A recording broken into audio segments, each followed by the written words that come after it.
আসসালামু আলাইকুম। সুফিয়া রান্নাঘরে আপনাদের সবাইকে স্বাগতম। আজ নতুন একটা ভিডিও নিয়ে আসলাম আপনাদের মাঝে, দেশ ও দেশের বাইরে থেকে যারা আমার ভিডিওটা দেখবেন আপনাদের জন্য অসংখ্য ভালোবাসা রইল।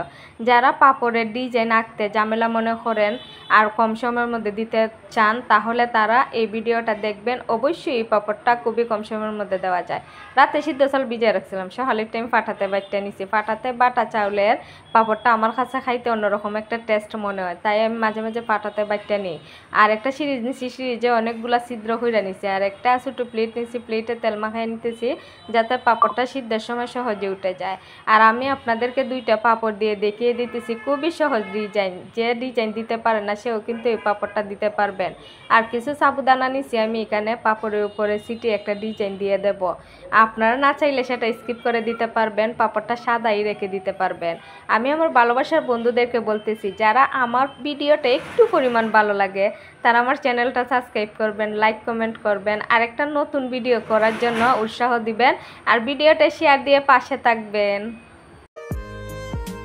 কুসুমপুর গ্রামের পাশে বয়ে গেছে বিশাল পদ্মা নদী। নদীর ধারে একটুখানি উঁচু জমিতে দাঁড়িয়ে থাকা মাটির গড়টার পাশেই থাকতো সুয়াগ, আর একটু দূরে তালতলা পাড়ায় থাকতো রূপা। সুয়াগ কৃষকের ছেলে, সারাদিন মাঠে কাজ করত বাবার সঙ্গে।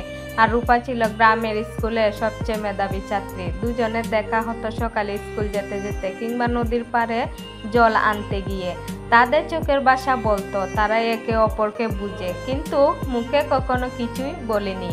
ভালোবাসাটা যেন নিঃশব্দ নদীর মতনই ছিল, গভীর অথচ শান্ত। এক সন্ধ্যায় নদীর পাড়ে দাঁড়িয়ে রূপা বলল, তুই শহরে যাবি না সুয়াগ? সুয়াগ একটু থেমে বলল, তুই যদি থাকিস ওই পারে তাহলে আমার মন শহরে বসবে না। হার মানতে শিখেছি বহুবার, তবুও তামিনী স্বপ্ন ছিল একাকার। কষ্ট পেয়েছি নিঃশব্দ রাতে, ভালোবাসা দিয়েছি হাতে হাত রেখে। তোমরা যারা পাশে ছিলে নিঃস্বার্থ ছায়া হয়ে, তোমাদের কারণে জয় আসে হৃদয়ে। ভালোবাসা পেয়েছি তোমাদের। এখানে আমি চুলার মধ্যে আগুন দিয়ে ফাতিল বসাই দিছি, ফাতিলের মধ্যে পানি দিয়ে দিছি। পানিতে বলক চলে আসলে আমি আমার পাপড়টা দিয়ে দিতেছি। আর পাপড়টা অবশ্যই ডাকনা দিয়ে দেবেন, ডাকনা দিয়ে না দিলে পাপড়টার ফাঁপ বের হয়ে যাবে, তখন পাপড়টা সিদ্ধ হবে না। আর পাপড়টা সিদ্ধ হতে তেমন একটা সময় লাগে না, খুবই কম সময়ের মধ্যে পাপড়টা সিদ্ধ হয়ে যায়। আমার পাপড়টা সিদ্ধ হয়ে গেছে, এখন আমি নামিয়ে নেব।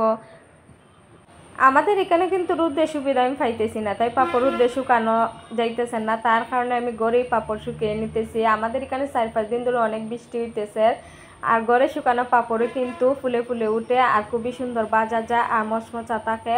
তো আপনারা দেখেন কয়টা পাপড় কিন্তু আমি আপনাদেরকে বাজা দেখিয়ে দিতেছি, দেখেন কতটা সুন্দর করে কিন্তু বাজা হয়ে যাইতেছে। আর অনেকগুলো পাপড় কিন্তু আমি এখানে বেজে নেব, বেজে নেওয়ার পরে আপনাদেরকে দেখিয়ে দেব কতটা মচমচে হয়। আর এখন আমার পাপড় ভাজা হয়ে গেছে, আমি নামিয়ে নিতেছি।